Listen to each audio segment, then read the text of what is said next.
Before getting to my statements and arguments, I want to rebut some of the arguments that the government team has stated. First of all, the government team has stated that nowadays artists are limited by their creativity based on the preference of the general audience, and in the end, they will just recycle old art again.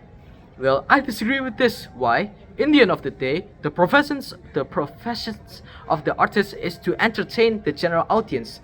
It's an industry and source of finance for these artists, and so if the general audience prefers a modern side of art, which means artists, are not bound to that rule. They can still be as creative as they can, just need to adapt more on how they create their art. We can take this example of the movie Mencuri Raden Saleh, where the movie was edited and modernized to fit the general audience preferences. But in the end of the movie still delivers the main key point of the movie. That is what every artist should do right now. Every artist should adapt to the new modern entertainment without losing their creativity. And we would argue, because they must adapt to this new modern age of entertainment, they must be more creative with how they deliver their art. Second of all, the government team has also stated that such awards such as the Grammy and the Oscars has lost its inertia. Well, we disagree with this because every year new unknown artists are still being nominated of their achievements they made, and that the government team only recognized known and popular artists in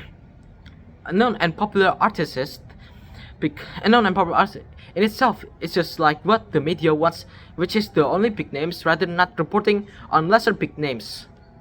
And also, the government team has also pointed out that people like Katy Perry, Nicki Minaj were banned from these awards because of the conflicts with the executives, which they say is unfair towards artists. But we argue that if you are in a competition and you are in conflict with the host, then it's no wonder if the host were to ban you from the competition itself. And with the example that the government team has given, such as Katy Perry and Nicki Minaj, from the government team banned from these awards, the conflicts with this also contradicts with what the government team argues, where one of the winning factors of the awards is by the executives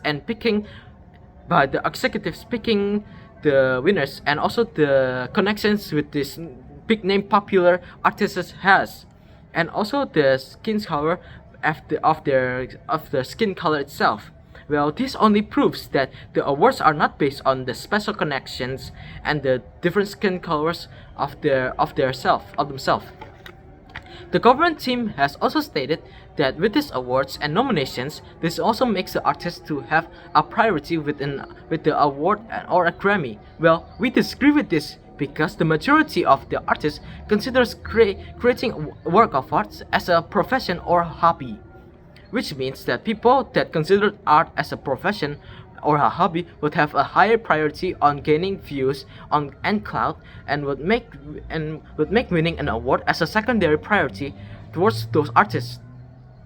Also, they also stated that artwork such as niche art are not gaining as much popularity as modern art, and that they argue this means there should not be any competition at all. Well, we argue that if there's a genre of art that is not that popular and would like to get rid of the only thing that can make it popular, which is those awards, then it is not only helping to gain any popularity more towards those niche arts.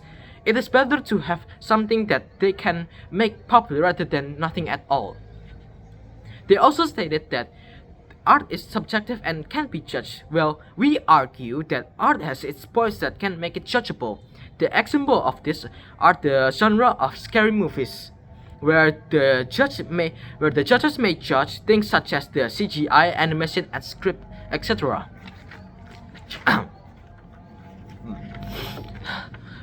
Moving to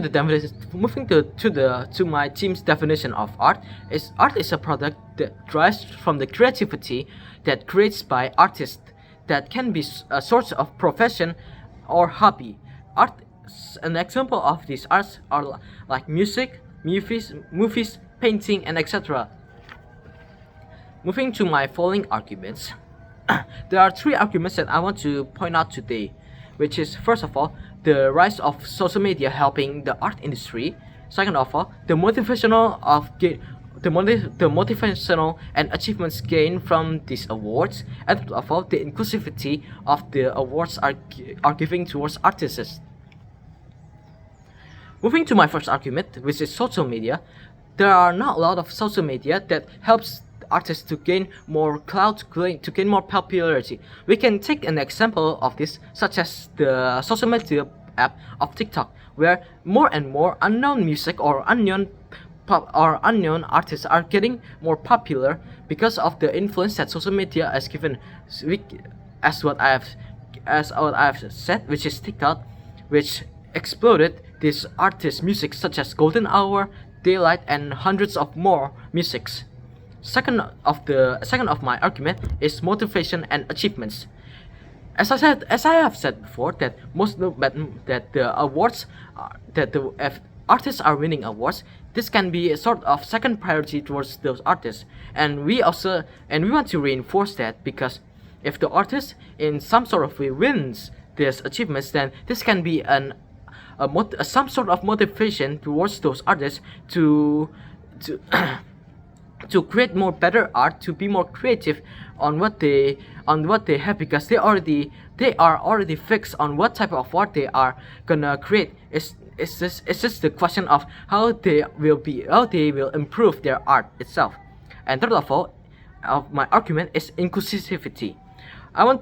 This also rebuttals from the government team's argument, which is the skin color. Well, in the coming year of 2024, the award winnings such as Grammy will also include inclusivity as one of its main factors for winning an award. So this also rebuts one of the main arguments that the government team has said.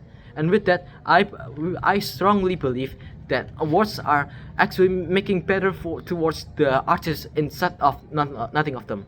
That's all for me. Thank you.